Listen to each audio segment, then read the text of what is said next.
What's up, geeks and gamers? It's Jeremy coming to you with another video, and today we are talking more about this Captain Marvel trailer. So, upon further review, yours truly was wrong about something. I was wrong, and I'm man enough to stand here and take the heat. I was wrong about something.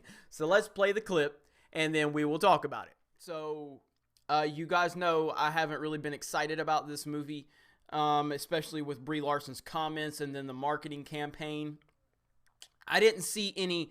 Now again, maybe I missed it, but based on what I just saw, I didn't see any SJW stuff, which I was kind of worried about. So from a trailer standpoint, nothing stood out to me for like SJW crap. So that's good, but it just felt very, very vanilla and dry. And okay, so I said there was no SJW stuff. I said they weren't going woke. Even though I was bored with the trailer, I didn't think it had any really highs or lows. I just thought it was blah. And I think that Brie Larson is completely miscast, completely wooden in this movie. And I think she's going to be bad. But I just said, hey, it doesn't have any SJW stuff. Maybe I missed it, but clearly I missed it. Because the emphasis on the word her when they're trying to show the word hero. And it's just like, why do you have to do this? Why do you have to do it? Why can't you just make a movie about a woman and just leave the identity politic bullshit out of it? Why is it? It's like they're crackheads. It's like they can't not get their fix. They have to get their fix. They know because they did a good job of it, but it was subtle. But they just had to get that one last little sniff. They had to get that fix. Because they are addicted to virtue signaling. And what they don't understand, I think they do understand, but they can't help it. But it's, you can get your message across without preaching. You can get your message across without the identity politics. I don't understand why they continue to go down this road over and over and over again. At some point, you got to stop walking right into the wall. At some point, you've got to realize the wall ain't racist. The wall ain't sexist. The wall ain't misogynistic. The wall ain't the Nazi. Okay? Your dumb ass keeps walking right into it. And you keep hitting your head and you're blaming the wall. No, you're the idiot that continues to walk face first into a wall of identity politics that nobody wants in their movies. We don't want pro politics that we're for. We don't want anti. We don't want any of these politics. We don't need to be told how much you love this politician or hate that politician or vice versa. We don't want it. We don't need it. Again, normal people do not think like this. Normal people are too busy with their jobs, their lives, school, family, bills, responsibilities. So when we go see movies, we're going to try to get away from all of the real world bullshit that we face every day. So we don't need you to start preaching your personal politics in our entertainment, no matter what side of the political landscape it is on. We don't want it. We don't need it. And here's what's going to happen. It's the same thing that happened with ESPN. ESPN, owned by Disney. They went woke. They were preaching about their politics. They were grandstanding every night on SportsCenter. The ratings started to decline because people don't watch sports to hear your politics. Ratings start going down. They finally fired John Skipper, who was the president, and now they're turning things around a little bit. Not all the way by any means, but they obviously they saw that they were messing up. Lucasfilm, going woke. Got to be preaching. Got to be all about the women respecting. You got to all be about, we respect minority. Shut up. Just shut up. We don't care about any of that.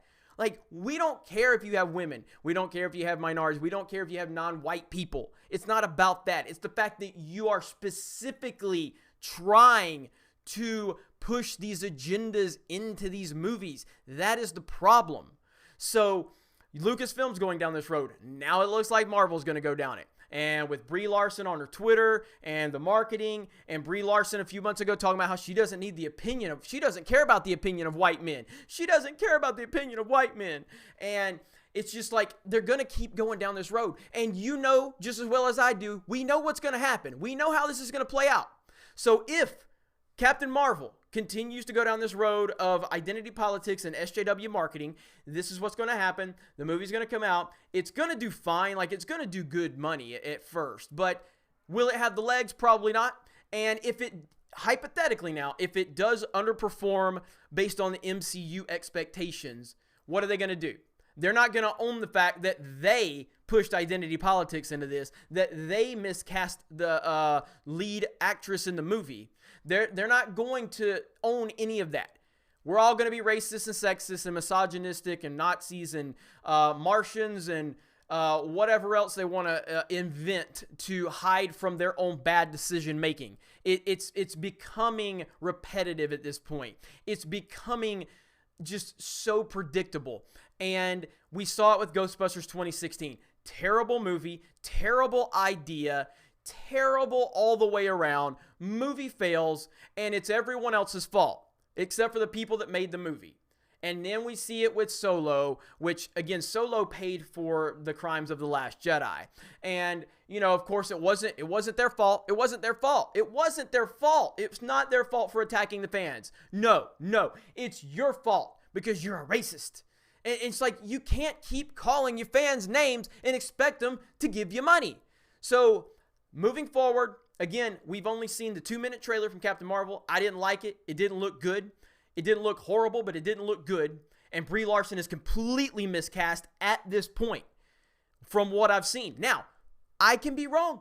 I was wrong about Wonder Woman, but I was not upset about Wonder Woman for identity politics. I just didn't think Gal Gadot was a good choice based on what I saw from her in the Fast and Furious, and that's about all I really saw. That's about all any of us saw was she had like a 8th tier role in the Fast and Furious because she's hot. And so based on that, I was like, this is a terrible choice. And going into Wonder Woman, I watched it. I was blown away by Wonder Woman. I've seen it multiple times since, and it's still, to this day, I do not mind admitting I was 100% wrong about that. So I could be wrong about Captain Marvel. We've only seen one trailer, a couple of lines from Brie Larson. But again, she doesn't have the look. She doesn't have the she just doesn't have the screen presence. She doesn't have the line delivery at this point. And if they continue going down this identity politics road, they are not going to get the success that they think they're going to get based on what I've seen so far. We'll see how it plays out, but I'm just telling you guys, get ready for another Lucasfilm-like onslaught if this movie ends up underperforming based on the MCU standard. And no, it's not going to do Infinity War numbers. It's not going to do even Iron Man numbers. It's not even going to do Cap numbers. It's not going to do those type of numbers. It's probably like, we're probably looking at a Thor, you know, type of movie is what they're hoping to get. And if it matches Thor, I guess. But the problem is they're projecting that Captain Marvel is an A-list character. She ain't. People don't know who Captain Marvel is, and you guys are trying to pretend, even though you know good and goddamn well she's not. You're trying to pretend like she's Iron Man or Cap or Spider-Man. That is a massive mistake that you're making right now. You are setting a standard that this character cannot match, especially since you've apparently miscast the lead role, and the person in that role is telling white men she's not worried about their opinions. So we'll see how it plays out, but just get ready because the SJW marketing it looks like they are going down this road, unfortunately. So let me know what you guys think in the comments below. You have a great day, and we will talk to you later.